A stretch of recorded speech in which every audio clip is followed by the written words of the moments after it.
ഒരു അമ്മയുടെ ടെൻഷൻ അത് ജനിക്കാനിരിക്കുന്ന കുഞ്ഞിനെ എങ്ങനെ ബാധിക്കും? നമുക്ക് നോക്കാം. അമ്മയുടെ ഫീലിംഗ്സ് കുഞ്ഞിന്റെ ആരോഗ്യത്തെ ശരിക്കും സ്വാധീനിക്കുമോ? തീർച്ചയായും. അതിനു പിന്നിലെ സയൻസ് ഭയങ്കര രസമാണ്. ഇവിടെ സ്ട്രെസ് എന്ന് പറയുമ്പോൾ വെറുമൊരു മോശം ദിവസമല്ല. ഗർഭകാലത്തുള്ള ടെൻഷൻ, വിഷാദം, അതൊക്കെയാണ് വിഷയം. ഇതിനെയാണ് ഫീറ്റൽ പ്രോഗ്രാമിംഗ് എന്ന് പറയുന്നത്. അതായത് പുറത്തെ ലോകം എങ്ങനെയെന്ന് കുഞ്ഞ് അമ്മയിലൂടെ അറിയുന്നു. ഇതെങ്ങനെയാണെന്നറിയോ? അമ്മയ്ക്ക് ടെൻഷൻ വരുമ്പോൾ കോർട്ടിസോൾ എന്ന ഹോർമോൺ കുഞ്ഞിലേക്കെത്തും. ഇത് കുഞ്ഞിന്റെ വളർച്ചയെ മാറ്റും. അതായത് നമ്മുടെ ജീനുകൾ പോലെ തന്നെ പ്രധാനമാണ് ജനിക്കുന്നതിനു മുൻപുള്ള ഈ സാഹചര്യവും. അത്രയ്ക്കും പവർഫുള്ളാണ്.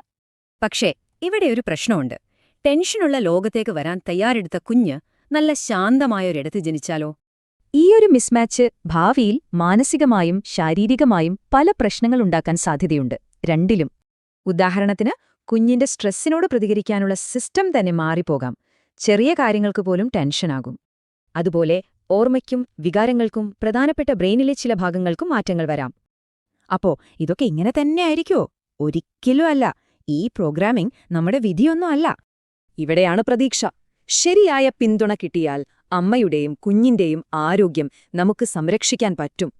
മൈൻഡ്ഫുൾനെസ്, കൗൺസിലിംഗ്, പിന്നെ നല്ല സോഷ്യൽ സപ്പോർട്ട്, ഇതൊക്കെ ഗർഭകാലത്തും ശേഷവും ഒരുപാട് ഗുണം ചെയ്യും.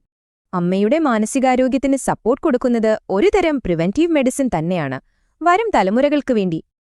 അതുകൊണ്ട് ഓർക്കുക, അമ്മയുടെ നല്ല മനസ്സ് കുഞ്ഞിന്റെ നല്ല ഭാവിക്കുള്ള ഏറ്റവും വലിയ ഇൻവെസ്റ്റ്മെന്റാണ്.